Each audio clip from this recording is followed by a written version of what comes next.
Here's problem 8 from the 2022 AMC 8. What is the value of the product? 1/3 times 2/4 times 3/5, and so on, up through 19/21 times 20/20 seconds?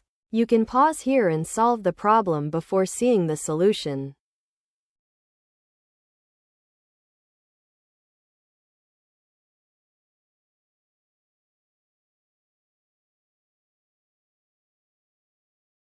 Look at the pattern. Each factor is a number k over k plus 2.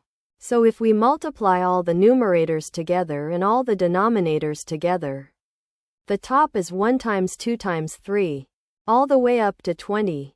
The bottom is 3 times 4 times 5, all the way up to 22.